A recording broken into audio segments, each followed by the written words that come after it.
Let's take a look at O-Level 2023, Paper 1, Question 1. Find the value of the constant c such that the line y equals to 2x plus c is a tangent to the curve y equals to x squared plus 3x plus 1. Now let me just do a tiny sketch over here for question number 1. I have a quadratic curve and I have a straight line, and the straight line is a tangent to the curve, so it looks like that. So my first step is to put the two equations together. So I have x squared plus 3x plus 1 equals to 2x plus c. I'm going to try to solve the equation here. So I'm going to move every term to the left-hand side. So I will be getting x squared plus x plus 1 minus c equals to 0. I'm going to write down the ABC, which is a coefficient of x squared. A is equals to 1. Coefficient of x, b, will be equals to 1 as well. And the constant term, c, will be equals to 1 minus small letter c. So the next step, we're going to focus on the word tangent. It just means that the discriminant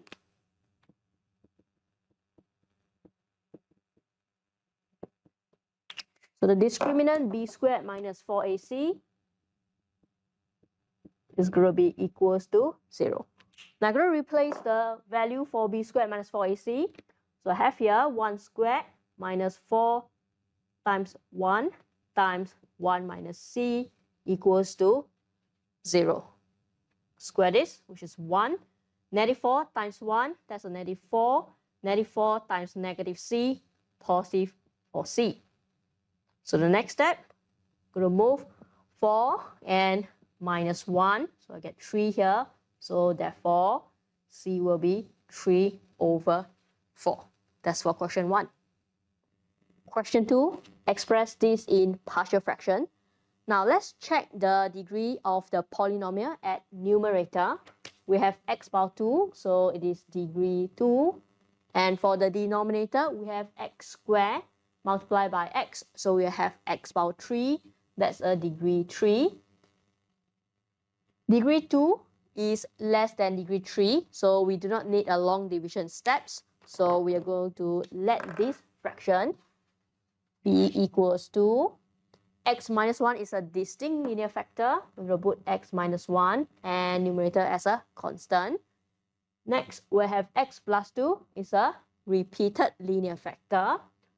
So I have x plus 2, and then I will have x plus 2 square. And for the numerator, I'll have constant and a constant. Next step, let's multiply by the LCM, which is this whole expression here. So I multiply on the left-hand side, I'll be left with 18 plus 11x minus 2x squared. Now I'll be taking this expression here, multiply by this fraction here, cancel x minus 1 term, I'm left with a x plus 2 squared. Taking this, multiply by this fraction, cancel x plus 2, I'll be left with x minus 1 and x plus 2. And the last one, multiplying this with this fraction here, cancel out x plus 2 square term, I'll be left with c and x minus 1.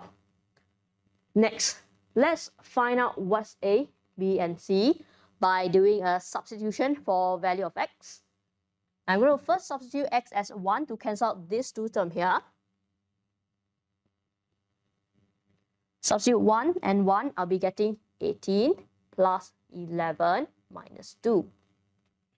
Next one, this term here, 1 plus 2 squared. Next, let's add up this 3.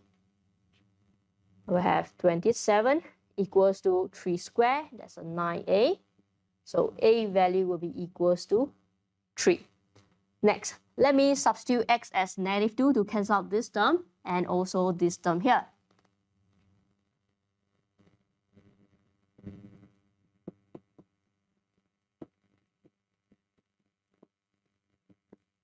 Okay, so this term is gone, this term is gone. I'm left with c, negative 2 minus 1. Let me add this using my calculator. I'll be getting a negative 12, and this one here is negative 3c. So c value will be equals to 4.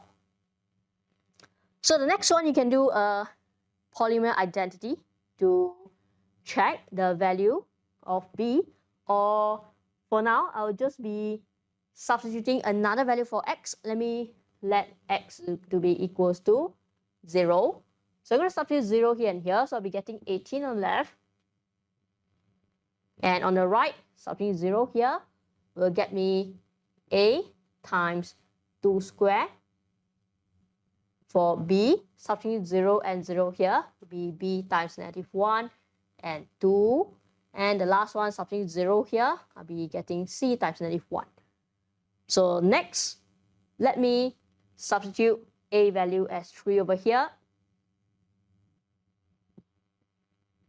This is going to be -2b, and substituting c as 4. Okay, now let's do a bit of calculation. So add these two terms together, I'll be getting 8. Moving 2b to the left and 18 to the right. So I'll be getting b as -5. Now let's make a final conclusion. So therefore, the partial fraction that I'll have will be substitute a value and b value over here. So we're writing -5 over x plus 2. And the last one will be 4 over x plus 2 squared. That's all for question number 2. Question number 3, prove that this is equals to 1. Now, I'm going to make use of a minus b, a plus b. And we'll change this into a squared minus b squared for this one and also this one here. So the next step that we will have will be cos squared theta divided by a squared minus b squared. So from here, I'll be getting cosec squared theta minus 1 squared, which is 1. And for this one here, I'll be getting secant squared theta minus 1 squared, which is secant squared theta minus 1. And next thing, I'll be looking at the formula page. I'll be using that too, changing cosec into 1 plus cot tangent, and secant square change to 1 plus tangent squared. So the next step over here, I'll be getting cos squared theta divided by changing cosec square to be 1 plus cot tangent squared theta. Changing secant square, we'll be getting 1 plus tangent square theta. And the next step here,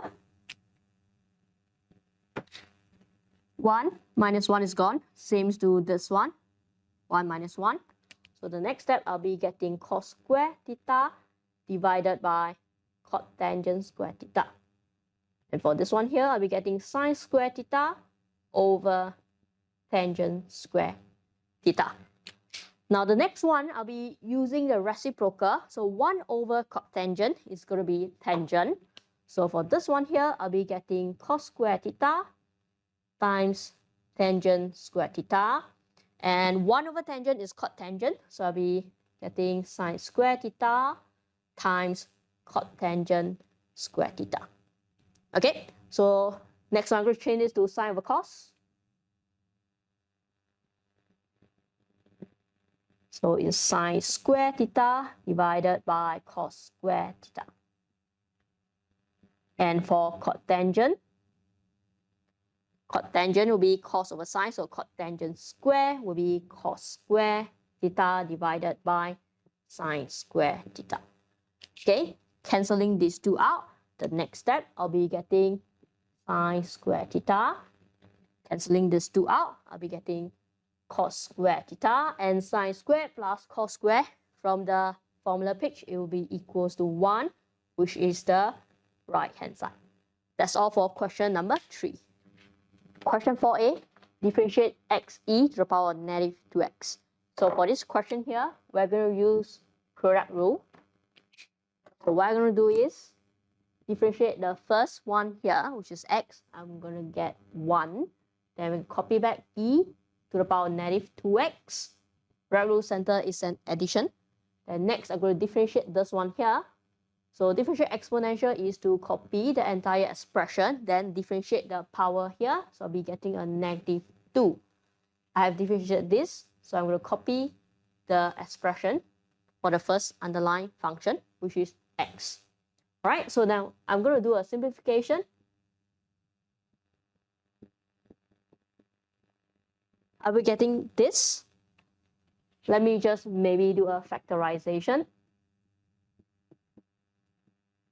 So this is my final answer for question number 4a. Question 4b, hence find the integration of x e to the power -2x with respect to x. Now it's a hence question, so from part A, I've written out the answer, the one that I haven't factorized. So I'm going to draw you a forward arrow here. If you differentiate this, we'll be getting this. So if I draw a reverse arrow, if I integrate this expression on the right, so I'm going to write the integration of the expression on the right. And remember to write with respect to x, we'll be getting the expression inside the bracket, which is xe to the power -2x, and also a constant plus c at the back. Now, analyzing the question over there, what you want to find is the integration of this part over here. So also know that this one you can integrate. So I'm going to copy this one down, but the front part, let's do an integration. Integrating e to the power -2x, the answer will be e to the power -2x divided by coefficient of x, which is -2. Copying this one down.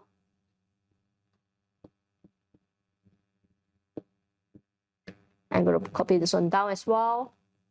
Now, what you notice is that for this one here, I'm doing an integration step. I'm supposed to create a constant. So what I'm going to do is I'm going to change a constant at the back over here. All right, instead of writing another constant at this step here. Okay, next step. I'm going to move this one to the right. I'm going to move this to outside.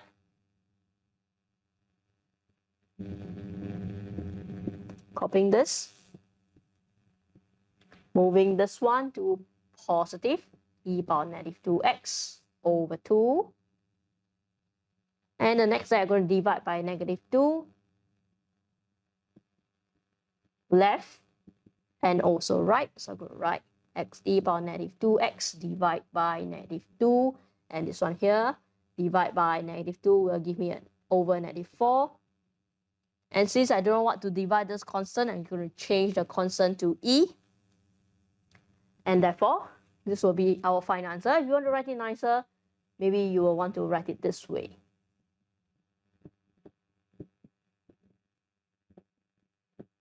That's all for question 4b. Question 5, solve the equation cos theta plus 4 sin theta divided by 2 cos theta plus sin theta equals to cotangent theta. So step 1, let me just change this cotangent theta to cos theta over sin theta. I'm going to copy back whatever is on the left.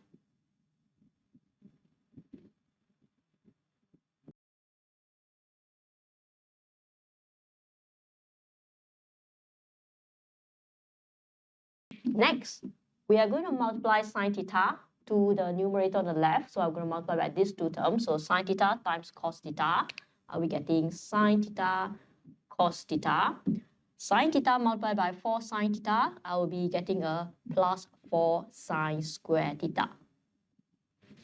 Doing the same thing, we're going to multiply these two to cos theta. So 2 cos theta times cos theta, we will be getting 2 cos square theta. And the last one, sin theta times cos theta, I will have sin theta cos theta. Now, let's observe this one here and this one here. They are exactly the same both sides. We're going to minus sin theta cos theta both sides.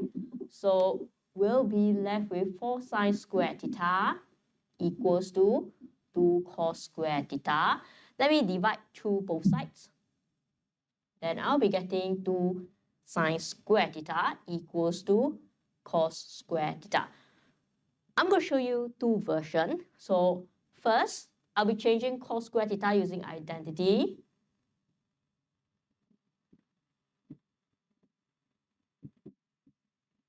So that I will get everything in one type of trigonometry, which is sin theta. So that's another option. Or you can bring cos square theta to the left and do a division. I'm going to bring the number 2 to the right. So I can also do this way here. So no number here is going to be 1. So I bring 2 over. I will get 1 over 2 on the right. And I will change this expression to tangent square theta equals to half. Now I'm going to just continue using this version. So if I'm going to use this version, I'm going to move this one over and add it with this. So I have 3 sine square theta equals to 1. And sine square theta will be equals to 1 over 3. All right, so I'm going to continue this one here. So I'm going to erase a tiny bit on the screen.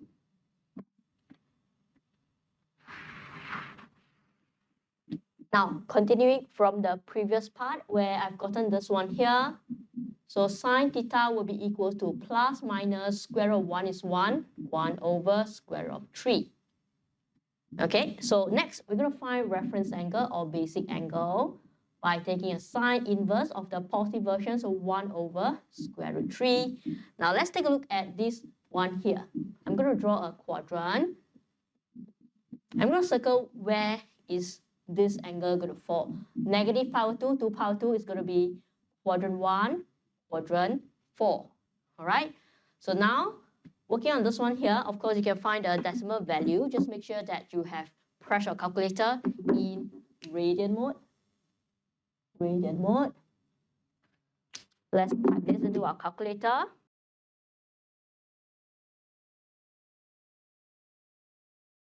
And I'm going to write down theta value. This A here is where your reference angle is, and this reference angle is this value here. And if you do not want to type this decimal value, what you get here is going to be a negative version of this sine inverse of 1 over square root 3. Or you can see it as this way. This is an angle and this is another angle. Okay, so now I'm going to write down the two answers by pressing my calculator. So I'm going to write down what are these two answers in an exact form, and I'm going to click my calculator. I'm going to leave my answer in 3SF. It's going to be, this is 0.615 and negative 0.615. Question 6, the function f is given by fx equals to ax squared divided by x minus a for x more than a, where a is a positive constant. Part A, find f prime x. So f prime x is finding the first derivative. So let's do a quotient rule. I'm going to draw a long straight line for fraction. So now let's differentiate the numerator ax squared. I differentiate it, I will be getting a 2ax. I'm going to copy back the denominator. I'll be putting a subtraction sign here. Then differentiating the denominator, I'll be getting 1. And I will copy back the numerator as ax squared. And do remember to put x minus a squared at denominator. So next step will be multiplying this 2ax into this bracket. So multiplying 2ax with x, I'll be getting 2ax squared. Multiplying 2ax with a, that's minus 2a squared x. And multiplying negative 1 into the bracket, I'll be getting negative ax squared. I'm going to just leave denominator as x minus a squared. Now the next step, let's simplify the numerator. 2ax squared, these are like terms, let's subtract. We'll be getting ax squared. This is a different term, just be a tiny bit careful. This is minus 2a squared x. Last step, let's factorize out a and x from the numerator. I'll be getting x minus 2a over x minus a squared. Part A is done. Now let's take a look at part B. Next part of question 6. The function g defined for x more than a has the property that g prime x equals to x minus a squared multiplied by f prime x. G decreases for x between a to 8. Part B, find the value of a. Now let's take a look at this g prime x first. I'm going to replace f prime x from part A. So this f prime x, I'm going to replace with this function here. So I multiply by ax times x minus 2a divided by x minus a squared. So what you notice is that these two terms is the same term. So g prime x will be equals to ax times x minus 2a. So this is g prime x.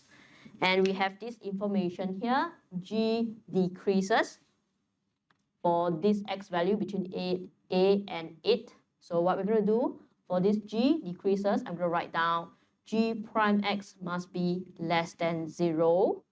So what I'm going to do is that I will replace this g prime x with ax times x minus 2a less than 0. Okay, so knowing that a is positive from the first part of the question, so I know that if I multiply this out, I'll have positive ax squared. Coefficient x squared is positive. I'll get a curve that looks like this way with a minimum point. And I'm going to proceed to write down what is the critical value at these 2 points here. So first one here, the factor is x, so I'll be getting one of the answer as 0. The other one, if I'm going to find the roots from this factor, x minus 2a, the answer is going to be 2a. Now I need to know whether I could put 0 or 2a, or 2a and 0. But because I know a is positive, so 2a must be bigger than 0. So I have this graph here, and this meaning the curve must be below the horizontal line. So I'll just call it x-axis for now. Less than, so I'll be getting the value from here to here. So I'll write down x value must be between 0 to 2a. All right. Now do remember that the question has defined a function for x more than a. I will need to fulfill these two conditions. Now let's put a number line. I will need to fulfill x value from 0 to 2a. I'm going to write down 0, a, and 2a on my number line. I'm going to draw this in 0 to 2a. And this one here, more than a.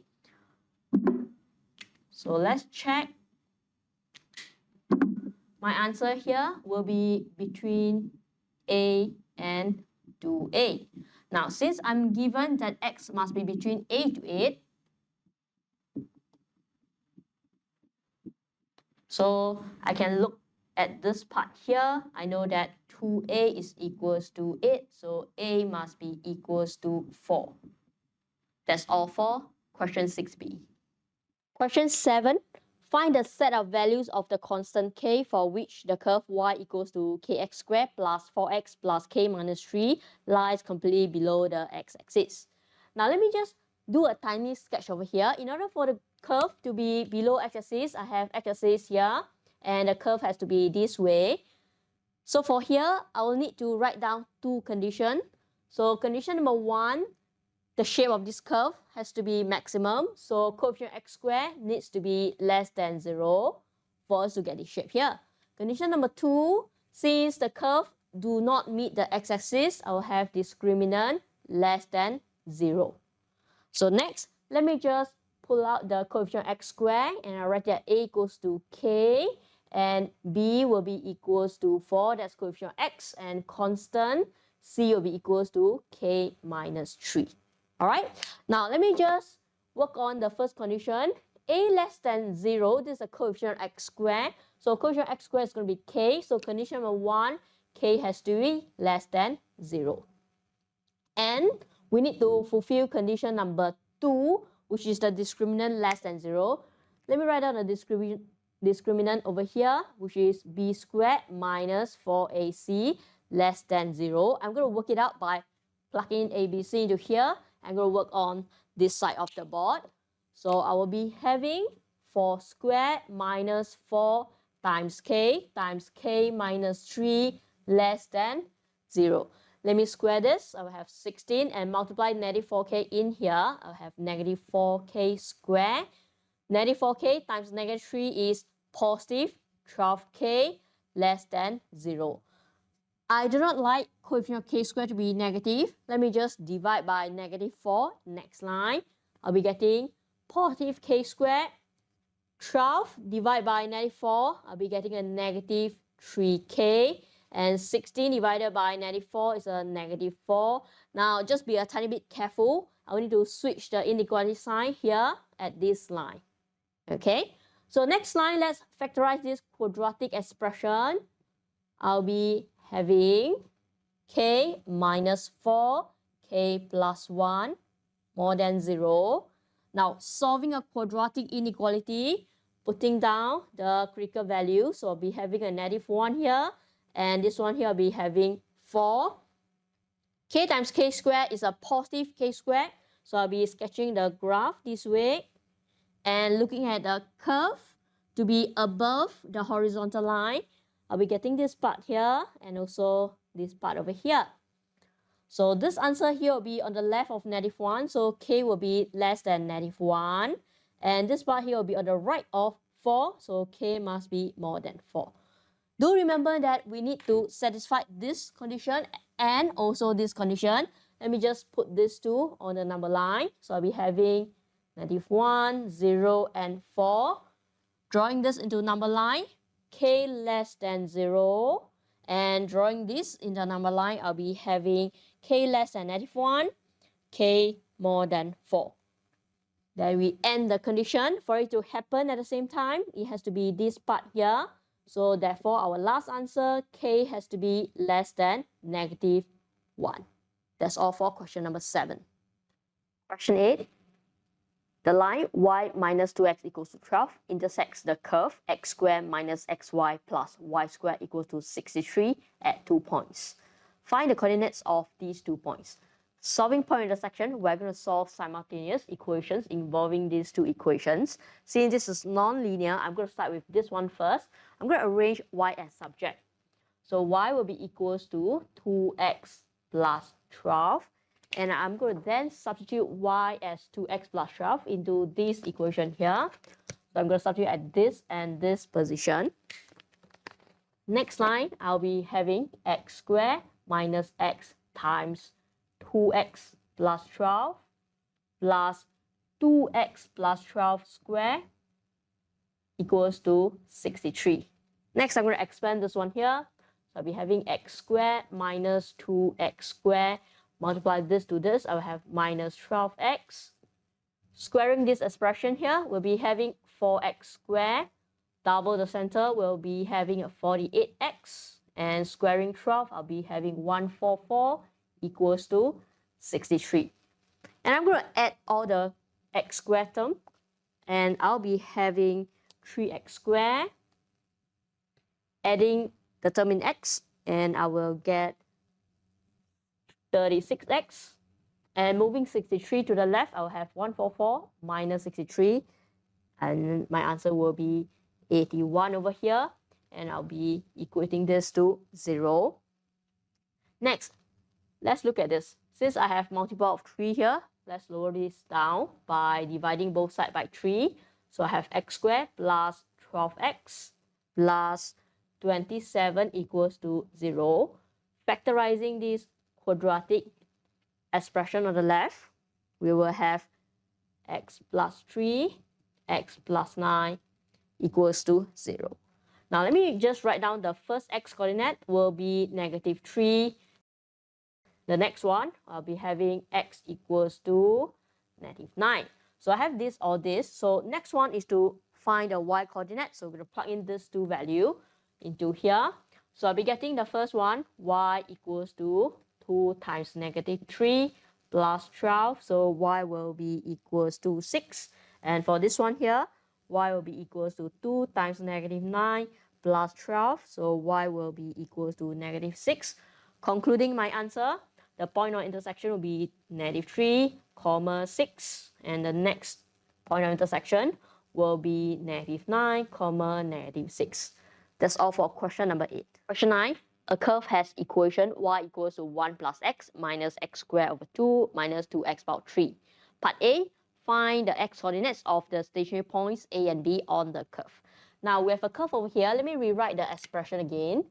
So I'm going to write 1 plus x. I'm going to pull out the coefficient and write it as minus half x squared minus 2x power 3. Working on stationary point, we're going to set dy dx equals to 0. let me first do the first derivative. So take this equation here, I'm going to do a dy dx, differentiating 1 is 0, differentiate x is 1, differentiating this, multiply 2 to negative half, I'll get the negative 1, then lower the power by 1, so I get x power 1, multiply 3 by negative 2, that's negative 6, and lower down the power by 1, I'll get x squared. So next, let me set it to 0. So 0 equals to 1 minus x minus 6x squared. Multiplying negative, both sides, I will be getting 0 equals to 6x squared plus x minus 1. Factorizing this quadratic expression, I'll be getting 3x minus 1, 2x plus 1. And writing down my answer for x will be 1 over 3, or x will be equals to negative 1 over 2. So since the question asks us to find the x coordinate, so we are done for part A. Part B, it is given that P is a point on the curve where the gradient is maximum. Show that P and the midpoint of AB have the same x coordinate. Now let's work on this gradient is maximum.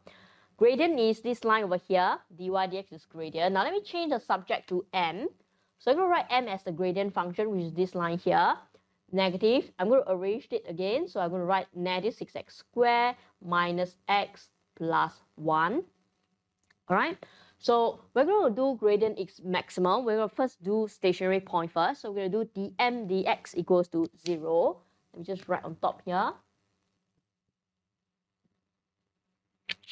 Alright, now next line I'll have dm dx equals to, let's differentiate this. 2 times negative 6, I'll be getting negative 12x. Differentiating minus x is negative 1. Differentiating 1 is 0. So I'm done with the differentiation. Let's equate it to 0. So 0 equals to negative 12x minus 1.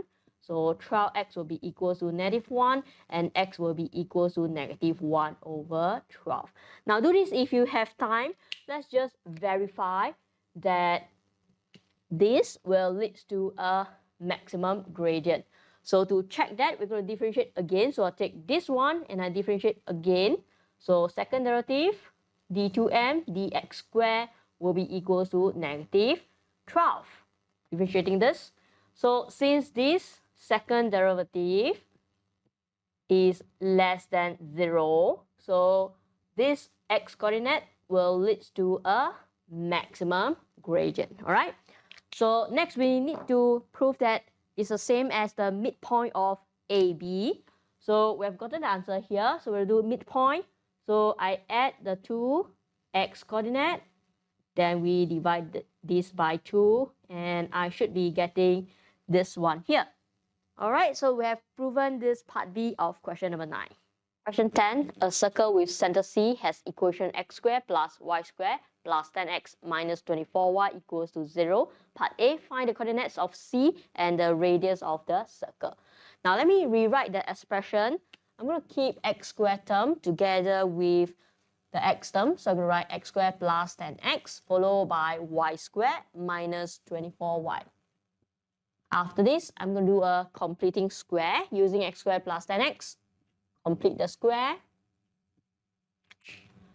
Positive 10 divided by 2, I'll be getting a positive 5, and squaring 5, I'll be getting a 25.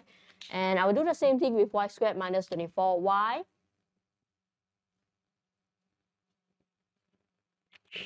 Take negative 24 divided by 2, I'll be getting negative 12. Squaring 12, I'll be getting 144.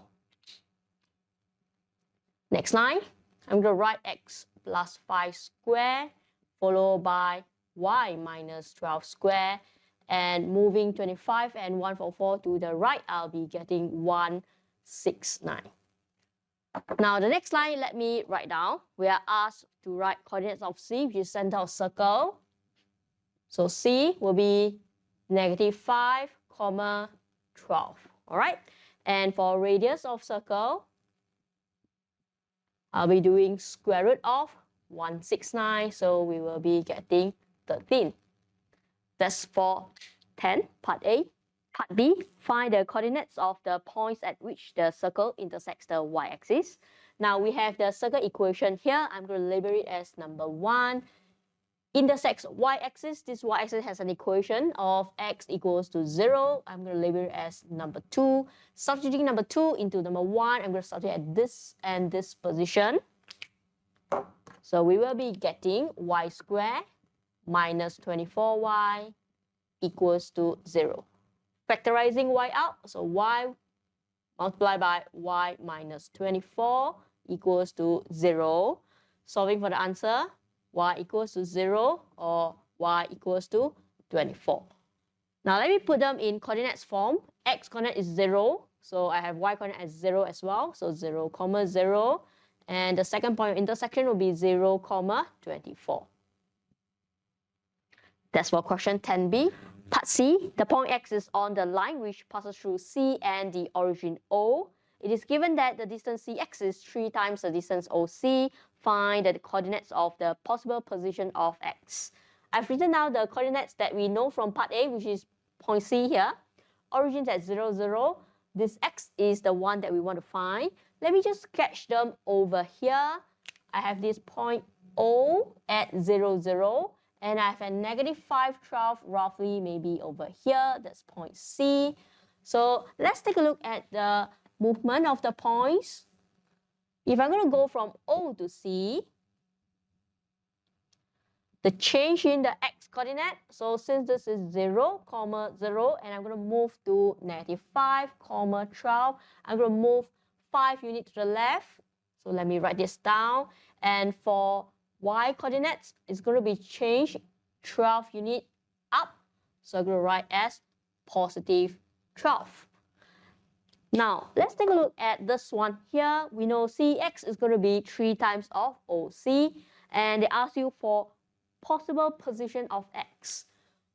O to C is here. We need CX to be 3 times. Let me just see what can I do with this. So here is 1 time. C to X can be 2 ways. So from this point here, I can move down to roughly maybe here. Now we get a point X. All right.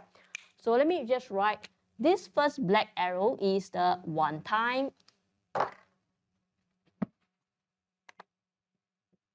Can call it as the length of 1 unit. So this one I'm moving here is going to be 3 times. I can also use this black dot over here, moving in this direction and having 3 times of the length of O to C. All right, so I'm going to do this arrow here, and this could be another possible position for X. All right, so let's work it out. So if I'm going to move from this point C, so C move to X, what will it be? So originally the X coordinate will be negative 5, move 3 times. The movement from O to C is negative 5. Now I'm moving 3 times. So I'm going to add 3 times of negative 5. And you will notice this black arrow and this red arrow is going to that same direction. So I'm going to do an addition. So same thing, I'm going to use the Y coordinate for this point C here. This is the original coordinate, so move by how much? 3 times of this movement. So I'm going to add 3 times of 12. So my first possible coordinate for X will be negative 20, 48. So that is another possible coordinate for X moving in this direction. So it will be opposite of the original.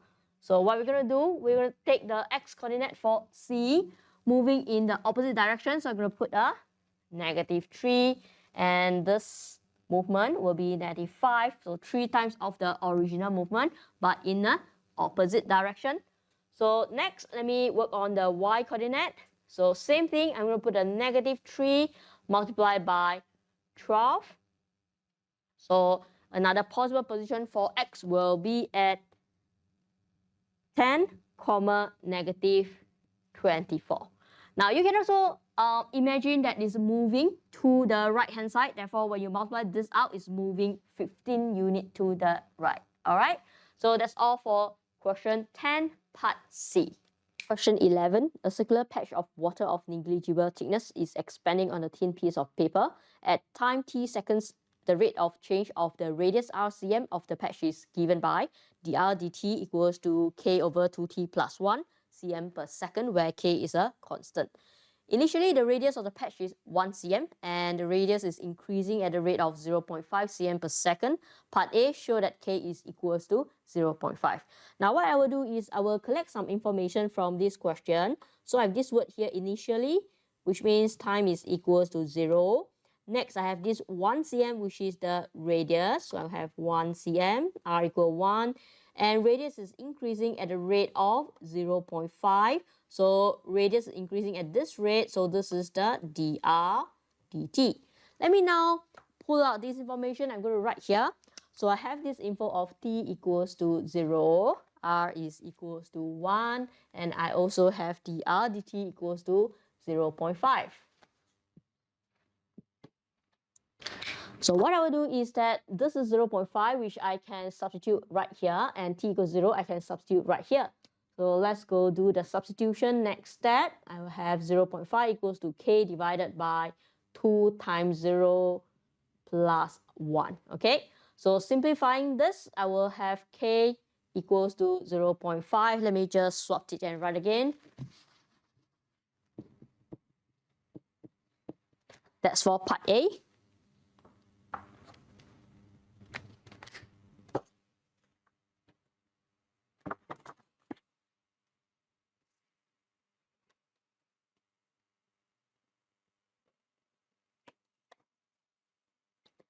Part B, find an expression for r in terms of t. So we have this dr dt here. So for part B here, we're going to do an integration, left and right. So I'm going to get r equals to integration of k over 2t plus 1, integrating with respect to t. All right. So to get dr dt to r, that's an integration steps. So let me take a look at this one here. We're going to integrate this expression, and we know that if I'm going to change it, k times 2t plus 1 is going to raise to a power of -1, so I'm not going to do that. So this integration result, you will be getting ln of 2t plus 1 divided by coefficient of t, which is 2. Now do remember that we are doing an integration, so we're going to write a plus c at the back. So the next step is to find the value of c. So for now, we look at what we have there. We have t at 0. That's where r is equals to 1. So we're going to plug into here. So 1 will be equals to, and k will be 0.5. So I'm going to plug in 0.5 ln of 2 times 0 plus 1 divided by 2 plus c.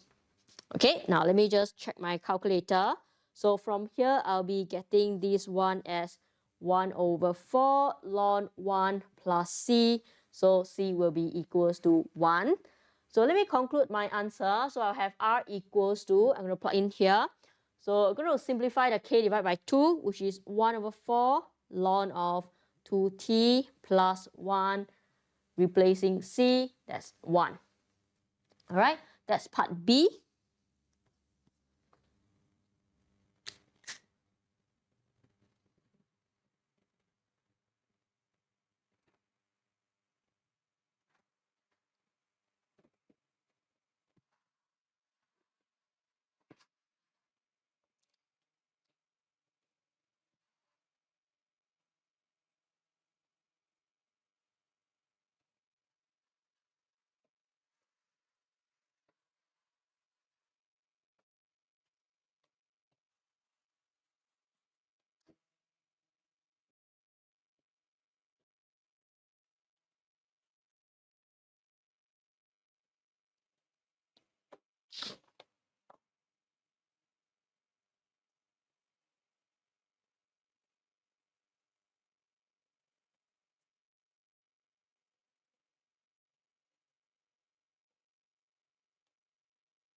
Part C, hence find the rate of increase of the area of the patch after the patch has been expanding for 3 seconds.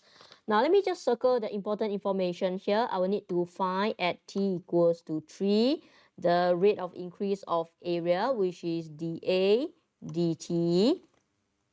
I'm going to transfer this one on my board. So I have the info of t equals to 3 and dA dt is the one that I will need to find. Now let me just do a chain rule using this. I will have dA dt equals to, I'm going to put in dA here and dt here. And since I'll have dr dt, let me just plug in this dr at this position.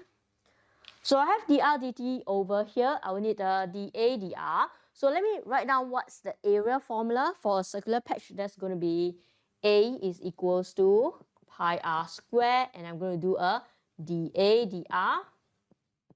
I'll be getting 2 pi r. Now this is the tricky part, all right? So we will need the radius. So you see this word hence question. Think about using the previous part where I have radius here, this formula, because we have time equals to 3. So what we're going to do is I'm going to use this time equals to 3, plug in at this position to calculate what's the radius.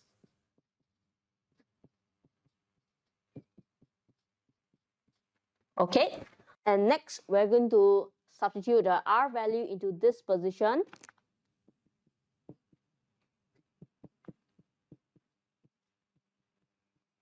So I've gotten this information over here, which is dA dr. Let's work on this dr dt by using that. So I have dr dt equals to 0.5, substituting time as 3.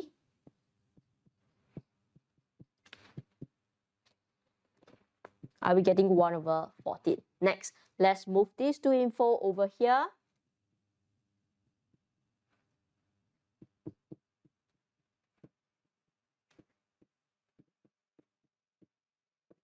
Next, I will click my calculator and I should be getting this answer over here, which is 0.667. That's all for question 11. Question 12, a ball is thrown vertically upwards. Its height h meter above the ground at time t seconds after being thrown is given by the formula. H is equal to 1.75 plus 5t minus 5t squared. Part A, state the height above the ground from which the ball is thrown. So from which the ball is thrown, we're going to substitute time is equals to 0 for this part A here. So when I substitute time as 0, what I will be getting is 5 times 0 here and 5 times 0 square. So the height will be 1.75 meter. All right, so this is for part A. Part B, express h in the form a plus b bracket of t plus c power of 2, where a, b, and c are constant to be determined. So let me just re-express this one here again by rearranging the t square term first. So I'm going to write minus 5t square followed by plus 5t, then the constant plus 1.75. Let me factorize out a negative 5 from only the t squared term and also the term in t. So I'm going to write a bracket. This one will be left with t squared. 5 divided by -5, that's a negative 1t. So I'm going to just write minus t. So I'm going to leave 1.75 out of this bracket. So completing square, I'm only going to look at this one here. So what I'm going to do is I'm going to leave -5 and this one plus 1.75 outside the square bracket. So inside here, I'll be having the completing square form. So I'm going to take this coefficient of t, which is -1 divided by 2.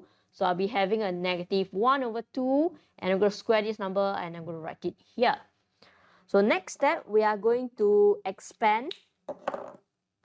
Multiplying 95 into the square bracket, I will have -5 times t minus half power of 2. 95 times -1/4, that's a positive 5/4 plus 1.75. Now I'm going to add these two together. I'll be getting a 3, so I'm going to write in front. I'm going to copy down this one here.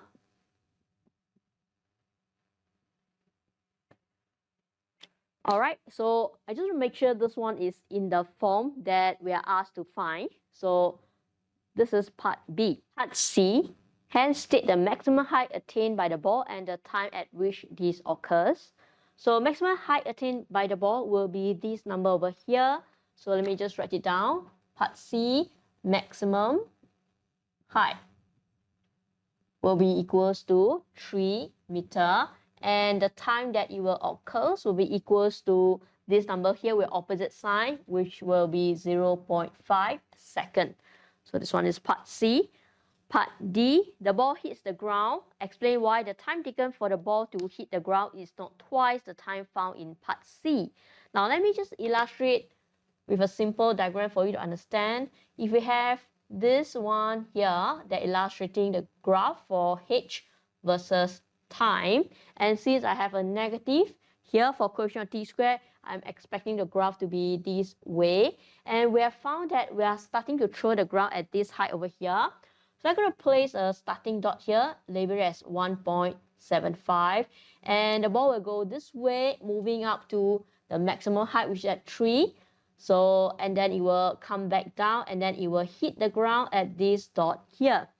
So they're asking you why is the time. So the time from here to here will be the time that it reaches the maximum. Why is it the time here is not twice? That's because if it's twice, the dot will be somewhere over here. So from here to here, this distance, this one, the time will be twice of this. Okay, so that's the reason it's not twice. I'm going to write down because the ball is thrown from the height of 1.75, but not from the ground. Okay.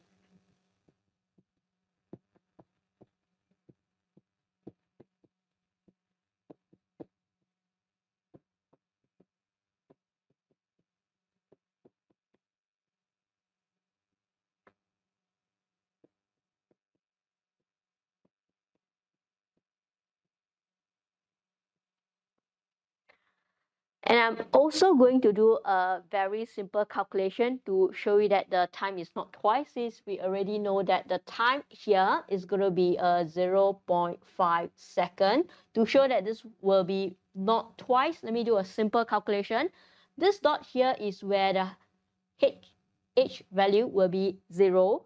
So let me just equate this. I'm going to use this one here, okay? So you can use this one from the question, or I can use the one here that you have expressed it in this form. Let me just use this.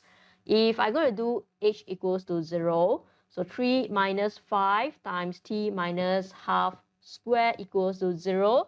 This will lead me to time equals to 1.27 seconds. So from the calculation, you can also see that this will be more than twice of this timing here. All right. So if you start throwing, this one is just extra. If you start throwing at 0, then the time that it reaches maximum and compare it with the time that it hit the ground again will be exactly twice. This will be the case when you start here and you add the same point here. Okay. So I'm going to just erase the extra. E, find the length of time for which the ball is at least 2 meters above the ground. Now, I have transferred the graph from the previous part to here. Now, let's take a look at when the ball is at 2 meters, you'll be this line here, 2 meters. So, the question is to ask for the ball is at least 2 meters above the ground. So, it means the ball will be this part here. Okay, so we're going to find where is the ball at exactly 2. What is the timing from here to here? So length of time will be this duration here. So let me do a simple calculation. First, I'm going to just I'm going to take the part B answer, which is this 3 minus 5 t minus half power of 2 equal it to 2 to find these two positions here, okay? So let me just move this one to the right. So I'll be having 5 times t minus half power of 2 on the right, and I'll move 2 to the left. So 3 minus 2, I'll get 1 here, dividing by 5. I'll be getting this. And next, I'm going to take a square root. So I have 2 answers. All right, so the next time I'm going to move minus half to the left. So I'll be getting time equals to half plus or minus square root of 1 over 5.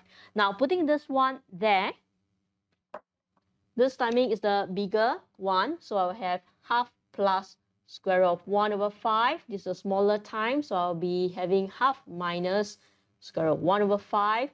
To find the duration or length of time, I will be doing the bigger number minus the smaller number.